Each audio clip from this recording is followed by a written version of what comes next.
Yu Yu Hakusho quickly skyrocketed to become one of my all-time favorites. Yusuke is a particularly likable guy for the majority of the series, and the series, since it came out in the 90s, definitely has an old feel to it, but not dated with the exception of a few jokes.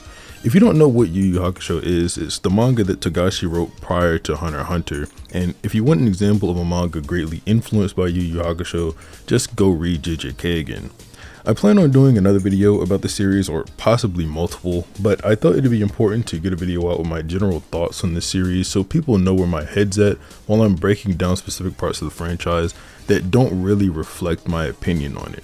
I'm going to do this in an arc by arc format, so while I don't recommend it, if you want to skip around, there are multiple chapters on the video for you to do that. The Spirit Detective Saga spans the first 51 chapters of the Yu Yu Hakusho manga, which given the span of 175 means it's about 1/3 of the manga, but this saga is not what made me really love the show. While it's definitely not bad at this point, it's the part of the story that is least like a shonen. To its credit, it turns up fairly quickly, especially with the introduction of Genkai and flowing into the introduction of the Toguro brothers, but while this is my least favorite part of the manga, I don't really have any bad things to say about it. And in terms of the other arcs and sagas, this one I definitely have the least amount of words for. The first 18 chapters of the manga are spent turning Yusuke into an at least somewhat respectable human being. This arc is called Yusuke's Ordeal. Yusuke from chapter 1 is a pretty low life guy. Let's actually just read off his resume as told to us in chapter 1. Crude and violent, impatient and reckless, and has sticky fingers and a stupid brain. Fights, extorts, shoplifts, smokes, drinks, gambles, has a reserved seat in the guidance counselor's office, etc, etc. He also does much more than this, but Botan doesn't list them all, and the one time he actually does something good, he receives the ultimate punishment, that being his demise. The opening was at least a little bit of a shakeup for me. Not too many series start off with the main character literally dying, but in retrospect, this was probably the best thing to happen to Yusuke's life. You definitely gather from Yusuke at first that his life isn't that important to him. He doesn't even find a purpose in coming back to life, but the thing is, he doesn't respect death either. Granted, death does come to Yusuke in the form of a high school girl that goes ding ding ding, but he immediately tries to stare her down and clearly doesn't respect or fear her. I don't want to spend too much time on Yusuke's character since I plan on making a separate video breaking him down in the future. For the most part, the cast in general is at its weakest during this arc. Botan is the only one who remains relatively the same throughout the rest of the series. Kuwabara, on the other hand, is particularly interesting because compared to himself later in the manga, I don't want to say he sucks here, but he's not the top 5 character that I'd come to enjoy throughout most of the rest of the story. Artifacts of Darkness, the second arc of the series, introduces 2 of the series' staple characters, Hiei and Kurama. Their introduction is fairly strong. It has everything you can kind of ask for. Now that we're getting deeper into the manga, into the underworld detective stuff. A new part of the universe with these dark artifacts, and with them being introduced this way, they sort of just serve as plot devices to help us get to know these characters more. Goki, who I don't care too much about since I'm fairly certain that all he's supposed to represent is greed or gluttony, and the tool he uses helps him eat more souls. Not too much of a character to attach to. He comes off as more of a villain of the week than anything major. I'd come to appreciate Kurama a lot more when I revisited this part of the story because, being honest, I didn't really like him until the chapter Black Saga. Hiei is someone I liked pretty much from the very beginning. He's definitely my second favorite character in the franchise after Yusuke, and similarly, I want to make a video about him alone, so I'm not going to ramble on too long here. Genkai's tournament is okay. I wish it had a more serious tone to it, and going in, I definitely thought that it would. This was the first time in the manga where I thought the pacing was too fast. I don't know how much this would benefit from a slower pace, and if anything, I'd only add maybe 5 more chapters. I also don't like the way that Yusuke sort of gets over on Rando because of luck in the end, and especially since there is a heavy emphasis on the curses Rando used turning on him, and him getting careless, but we don't really see curses for the rest of the franchise. Genkai is great though. She's the standard old master we see in shonen, but for her not being male is refreshing from a purely design perspective, since there is never too much emphasis on her being a woman outside of the fact that she just looks like one. Following from this, the Beast of Maze Castle was also fairly boring.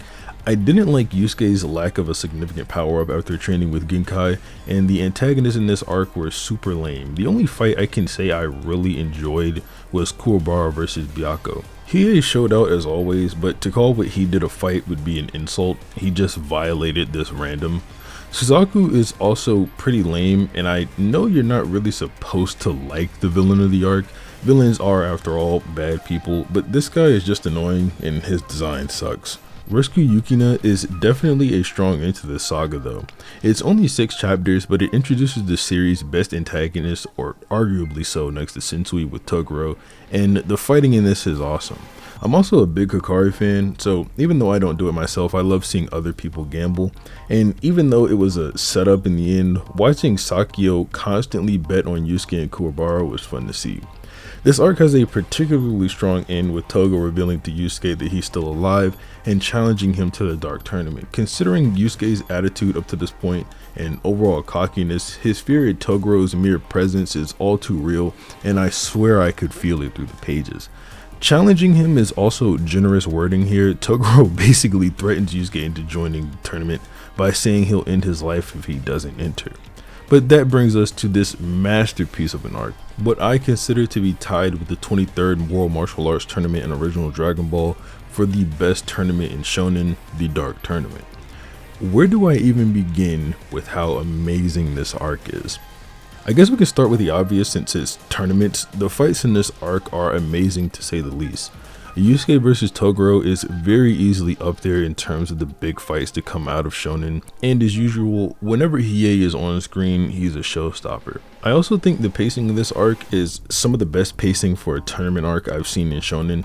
At times, tournament arcs can drag because, let's face it, every combatant being interesting and keeping stakes high is near impossible to do while also progressing the story at a steady rate. Togashi goes through the approach of leaving it on the battlefield, if you will. If there are members of Team Yusuke that can't fight at the time, the tournament must go on and the current fighters make do with what they have at the time. This can sometimes lead to 3v5 fights, but it doesn't matter because Togashi uses those high stress, high intensity situations to progress the other characters in terms of their strength, and the result is usually pretty nice. On the flip side of this, when two teams of no importance are about to fight, or at least of no importance to the reader, we're not bored with trying to learn 10 new characters at once. Togashi lets us know the winner and gives us a crowd reaction to keep things moving along nicely. There's also a lot going on in this tournament. Pretty much every time Team Yusuke has to fight, which is 6 by my count, we have to be introduced to 5 new characters. This is on top of each character in Team Yusuke having their own narratives going on, as well as Toguro on the other side in his feud with Genkai. For example, while Yusuke is put out of commission by Genkai after receiving her spirit orb, while that's happening or directly following it, Yusuke's team has to fight the fractured fairy tales while being down 2 members because Yusuke and Genkai are gone. When done, Genkai shows up to help Team Yusuke and gets her identity revealed in the process. After continuing to help Team Yusuke, Genkai goes to meet Toguro. We learn more about their story. Genkai dies, and at the same time, Yusuke gets way stronger and stumbles across her dead body. All of this is juggled fairly well, and I obviously left out some extremely important details, but that and the fights between 4 different teams are all settled within 15 chapters while fleshing out every decision our main cast makes. Kurama has his struggles after the mind games played on him by Team Toguro. Hiei struggles with his powerlessness and wanting to match 80% Toguro. And Yusuke gained all this new power but loses his master and to Toguro almost at the same time. This is also a given from all the panels I've been putting on screen, but Togashi drew his ass off in this arc. There are literally examples of pages where Togashi just switches styles 2 or 3 times, and it's genuinely amazing. I'm no art major or anything, but I do recognize or mostly subscribe to the belief that every panel has a meaning or is trying to tell you something. So when I see Toguro laughing and smiling while overlooking Hanging Neck Island, it makes me think Toguro is the endgame, or that basically Toguro is the Dark Tournament. When I think about it more, that just makes the most sense to me. Most people in the tournament are there because of Toguro, and at the very least, Yusuke is there because of Toguro, which is the entire reason we even get to see the tournament. And Toguro, if he wanted to, could literally beat every single person present. To wrap up this section of the video, I want to talk about Yusuke versus Toguro and my favorite fights from each of the main cast members, Hiei, Kurama, Kuwabara, and Genkai. We'll start with Kurama because while I never really disliked Kurama, he didn't particularly become likable for me until this arc. Not in the way that Kurama sucked or anything, I just never really cared when the guy was on screen because I don't like his powers or his design. This is going to sound pretty cliche, but my favorite fight Kurama has is versus Karasu. For one, this is a small thing, but Kurama's analytical ability has been pretty on point up to now. Normally when Kurama says something, I take it as fact, so to see that Kurama had gotten Karasu's ability wrong was surprising for one, but to see that he had gotten it wrong for a reason that was previously established in the tournament was cool, that being, to paraphrase, aura attacks way stronger than you can't see. So Kurama's stalling fails outright and he gets pushed into Demon Fox form in the first chapter. And it's short-lived, but the fight itself is pretty short also. I hate to sound like a meathead, but there is a giant explosion in this fight and it's really cool. I also appreciate that Kurama ended this fight without having to rely on the Demon Fox, but it's kind of weird how they randomly mention that Demon Fox's power is going into his human form, but it's not a make or break thing for me, just a weird detail I don't really think needed to be added. My favorite Hiei fight is, again, I know, cliche, but Hiei versus Bui. But I like this fight for a couple of reasons. One is that Bui is just blatantly very cool, and on top of being very cool, he has a very cool design, both when he has his armor on and when he takes the armor off. Everyone knows by now I'm a huge Dragon Ball fan, and everything about this guy's design just screams Dragon Ball to me. His armor looks like something straight out of early Dragon Ball. He made it to restrain himself because his full power isn't easy to contain, just like Frieza in his forms, and his arms look just like Piccolo's arms. This fight is pretty short, but that's just the result of it not wasting any of his panel time. Bui is clearly not a match for Hiei with his armor on, so he removes the armor and uses something that isn't easy to control. Hiei in response removes his talismans and uses something that isn't easy to control. Bui reversing the Black Dragon is also extremely cool, and that's really what this fight boils down to. It's just a match of cool stuff. There isn't some crazy deep narrative to it, just two cool strong dudes fighting. It's drawn well, there are cool power-ups, and it's short. As for Kuwabara, call this a cop-out if you will, but I don't really have a favorite fight for him because while I like Kuwabara, a lot of it's not really for his combat ability. He, most of the time, is just extremely entertaining for his dialogue alone, so while his fights with Rinku and the older Toguro brother are fairly cool in their own right, the fight with Rinku was just goofy and not in a way I really enjoyed, and the fight with the older Toguro is one of the few in this tournament I don't think benefited from being as short as it did.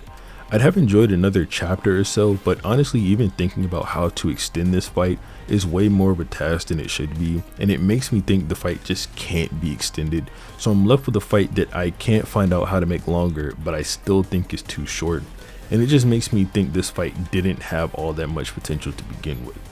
Not that it's bad, if I had to rate it I'd probably give it like a 7 out of 10, but when most of the fights in this tournament are a 9 and above, I don't really like that rating. Also on the flip side, it may be that the way to make this fight better isn't extending it and lies in another area, but I haven't figured that out yet and it's not too important anyway. Now on to the Titan fight of the arc, Yusuke versus Toguro, and this has virtually everything I want in a fight. For one, I can't stress enough how much I like it more when fighters progress in a fight as opposed to declining.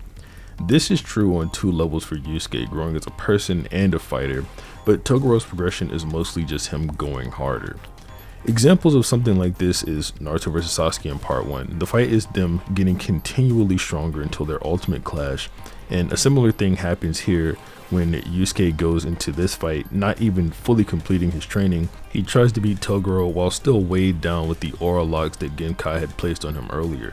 Toguro is also insanely intense. The way Togashi draws him and the words he say complement each other so well.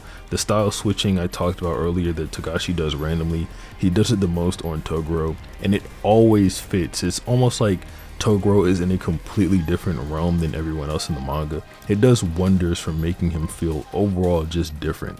And his words are so extremely simple. He really only cares about one thing, and it's really all he ever talks about, and he bases almost all his sentences off of it, and that's his own power. So much so he doesn't even care about identity, just power itself. He even tells Genkai that she just isn't Genkai, she's her fading echo because her power is so weak now. Without recapping the entire Yusuke fight, I'd like to skip ahead here because Toguro's end is also the best of the best. Genkai choosing to appear in front of him in her younger form for their final meeting, Toguro's choice of his own punishment, and then learning the punishment he chose was just an extension of the punishment he felt he needed for the death of his former students. It was all just great. While I do appreciate a good backstory every now and then to learn more about a villain in the middle of an arc, sometimes the villain just needs to be the bad guy at that point in time. So learning about Toguro's somewhat sad backstory after he had already committed all his crimes makes you only feel bad for him as far as, hey, it's pretty fucked up, but not in a way like, oh man, he didn't deserve all this. Yusuke also really impressed me. Getting his resolve back and his warning shot at Toguro before saying his next shot was for his total obliteration was cool too. But to wrap the Dark Tournament section up, like I said, this is probably my second favorite tournament arc in shonen, and it's the best saga in YuYu Hakusho in my opinion, though it's followed closely by the next saga, the Chapter Black saga. This arc starts off fairly boring, and I want everyone to keep in mind while I'm saying this that I was binging this manga when I was reading it, so switching to the slow pace after the Dark Tournament was very jarring to say the least, but I'm willing to bet on a week-to-week basis it might not feel that way. The start of this arc focuses on a new element of the power system that's basically domain expansions from Jujutsu Kaisen, but in their original form, called territories. I will say that Togashi does an extremely amazing job having these things be convincingly powerful by having all the users be conventionally very weak, but get the complete upper hand on Yusuke and everyone else. This all turns out to be a test by Genkai, which was cool I guess, although from memory, this test and lesson didn't amount to anything. The next time Yusuke gets a chance, he rushes into a fight and the opponents get the upper hand on him, even if it's momentary. The doctor portion is pretty cool. He gave off villain of the week aura for me personally, because evil doctor is just real movie stuff, but it's not like he was lame. He just never gave anything to make me feel his presence as a true villain or a true threat. That is in stark difference to the next two guys, Sensui and the sniper. Both of these guys make their entrance fantastically. I know we had technically seen Sensui before this, but that was only for a brief moment. This is right after we get his backstory, which is strikingly similar to Geto's, or I guess Geto's is similar to him, but this guy is definitely better than Geto, at least in my opinion. Sensui's debut to his fighting is amazing in most ways. I think Sensui is the kind of perfect fighter in Yu Yu Hakusho, even though Yusuke ends up surpassing him later on in the series. Having Sensui essentially be a peak martial artist was a great move by Togashi, especially in contrast to how Yusuke and everyone else has fought up to this point. Something that is a little annoying to see though is Yusuke hopping on a bike to chase these guys down, and Sensui and his crew using a car to get away. To Togashi's credit, he does have them seem impressive by having the truck dust this sports car, and Yusuke follows suit dusting the car on a bike, but I don't know, maybe it's just the power scaler in me, but watching Yusuke, who was reacting to a dude that literally caught lightning and who dodged bullets, use a bike to catch a truck is just a little weird to me. Like I said though, to Togashi's credit, these things do seem faster than normal, but not fast enough. Normal humans can still react to them pretty easily. Yusuke vs the sniper is a pretty good fight. If not for any other reason, then this guy's ability is so cool. I don't know if it's the first person shooter player in me or whatever, but I have an odd respect for crazy accuracy. So watching Yusuke get done in by a guy whose only real ability is to be able to hit things very accurately and use whatever he wants as bullets appealed to me. Similarly, Hiei appearing and fighting with Yusuke for the purpose of helping him relieve his tension was just a goated moment from Hiei. Speaking of goated moments, everything about the battle in the Game Master's territory was great. The kid being extremely good at the game, finding out how Sensui manipulated him, and it ending with Kurama doing, that, it was great. This was the moment Kurama went into my top 6, this exact panel. He's got that look on his face like he didn't want to do it, but it just had to be done. I want to say Yusuke's fight with Sensui and his multiple personalities is probably my second favorite fight in the series overall, but the dialogue here is top notch. I'm not going to break it down or anything since I'm just trying to give my thoughts, but this is probably my favorite dialogue in the series. I think Yusuke being a demon or a throwback could have been a bit more built up, and I only say that because of how important it was at the time. This is the reason Yusuke is alive to this day, and it's the reason he's as powerful as he is. Compared to some of the other shonen YuYu Hakusho shares a space with, it's a shorter story, but to give a prime example, Goku being a Saiyan, while it's much more, I want to say, apparent that Goku isn't a normal human than Yusuke isn't a normal human, we don't find out Goku is a Saiyan until after almost 200 chapters, which is more than Yu Yu Hakusho's entire run. So Goku is a Saiyan for more than half of the Dragon Ball manga. We don't find out Yusuke is a throwback until after chapter 148, which is 27 chapters before the manga ends. This doesn't make it a negative for the series, it's just not a very welcome surprise. Up to this point, I like to think I had pretty great things to say about Yu Yu Hakusho. In this last arc, while I don't hate it, I can't help but think what it could have been had it had a proper ending to it. I know of Togashi's declining health at this point, and I think it's fair because of that to be generous and not call the series bad or the ending bad, but you do kind of have to use your imagination a little bit, and when I do that, it's almost worse. This arc had the most potential as a concept easily, and when I was reading it, I honestly thought there might be some side story one-shot drawn years later I could pick up and go read, but obviously that didn't end up being the case. This series also suffers from a massive power cliff, which I mean is kind of just standard to shonen at this point, so I don't really bat an eye at these things, but if that's something you have an issue with, it's probably really going to bother you here, especially with how abrupt it is. So when it comes to the Three Kings arc, I like it, I just wanted so much more out of it, and I think the blueprint is there. That's pretty much all I have to say about this series though, and I'll do a video on how strong Yusuke is soon, so look forward to that.